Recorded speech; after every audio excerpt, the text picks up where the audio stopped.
the next one is every one of you can do this. এটাও assertive sentence, কারণ শুরুতে আছে subject.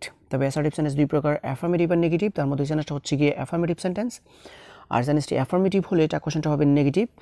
Auxiliary verb থাকলে এটা কোশ্চেন করার সময় তাকে ব্যবহার করতে হবে। ক্যান হচ্ছে গিয়ে অক্সিলারি ভার্ব, সেই জন্য ক্যানটাকে আমাদেরকে ব্যবহার করতে হবে। আর সেন্টেন্সটা অ্যাফার্মেটিভ হওয়ার কারণে এটা কোশ্চেনটা হবে নেগেটিভ, সেই জন্য লিখতে হবে ক্যান্ট।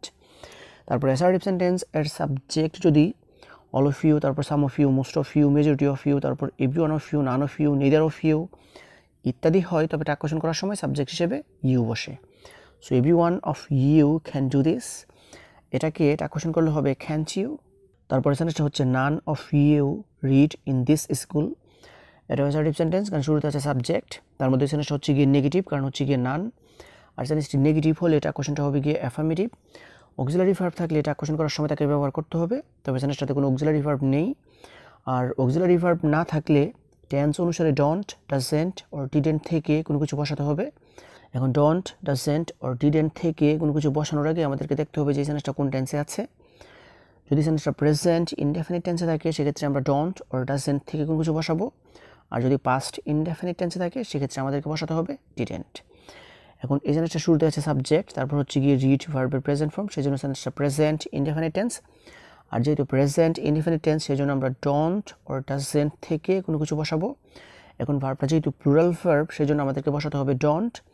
তবে শুরুতেই আমরা ডিসিশন নিয়ে রেখেছিলাম যে সেন্টেন্সটি নেগেটিভ হলে এটা কোশ্চেনটা হবে অ্যাফার্মেটিভ, সেই জন্য আমরা এখন ডন্ট লিখতে পারবো না, আমাদেরকে লিখতে হবে শুধুমাত্র ডু।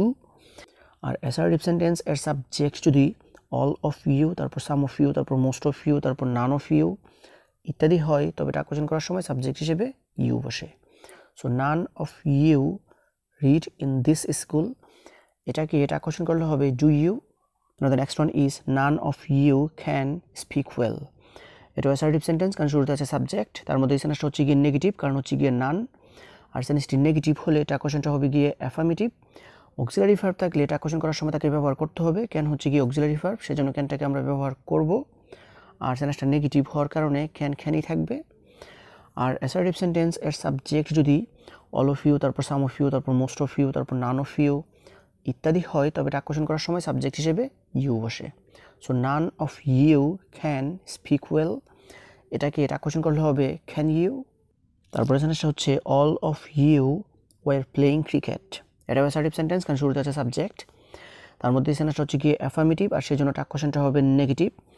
অক্সিলারি ভার্ব থাকলে এটা কোশ্চেন করার সময় তাকে ব্যবহার করতে হবে। ওয়ার হচ্ছে কি অক্সিলারি ভার্ব, সেই জন্য এটাকে আমরা ব্যবহার করব। আর সেই জন্য আমাদেরকে লিখতে হবে ওয়েন্ট। আর অ্যাসার্টিভ সেন্টেন্স এর সাবজেক্ট যদি অল অফ ইউ, তারপর সাম অফ ইউ, তারপর মোস্ট অফ ইউ ইত্যাদি হয়, তবে এটা কোশ্চেন করার সময় সাবজেক্ট হিসেবে ইউ বসে। So all of you were playing cricket, এটাকে টাক কোশ্চেন করলে হবে weren't you. Now the next example is most of you know friends. এটাও অ্যাসার্টিভ সেন্টেন্স, কারণ শুরুতে আছে সাবজেক্ট।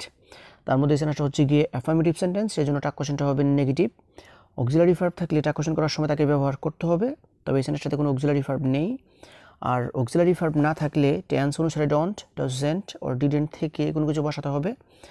এখন ডন্ট, ডাজেন্ট অর ডিডেন্ট থেকে কোনো কিছু বসানোর আগে আমাদেরকে দেখতে হবে যে সেন্টেন্সটা কোন টেন্সে আছে। যদি সেন্টেন্সটা প্রেজেন্ট ইনডেফিনিট টেন্সে থাকে সেক্ষেত্রে আমরা ডন্ট অর ডাজেন্ট থেকে কোনো কিছু বসাবো। আর যদি সেন্টেন্সটা পাস্ট ইনডেফিনিট টেন্সে থাকে সেক্ষেত্রে আমাদেরকে ডিডেন্ট বসাতে হবে। এখন এই সেন্টেন্সটা শুরুতে আছে সাবজেক্ট, তারপর নো হচ্ছে গিয়ে ভার্বের প্রেজেন্ট ফর্ম, সেই জন্য সেন্টেন্সটা প্রেজেন্ট ইনডেফিনিট টেন্স। আর যেহেতু সেন্টেন্সটা প্রেজেন্ট ইনডেফিনিট টেন্স সেই জন্য আমাদেরকে ডন্ট অর ডাজেন্ট থেকে কোনো কিছু বসাতে হবে। আবার ভার্বটা যেহেতু প্লুরাল ভার্ব সেই জন্য আমাদেরকে বসাতে হবে ডন্ট। আর অ্যাসার্টিভ সেন্টেন্স এর সাবজেক্ট যদি অল অফ ইউ, তারপর some of you, most of you ইত্যাদি হয়, তবে টাক কোশ্চেন করার সময় সাবজেক্ট হিসেবে ইউ বসে।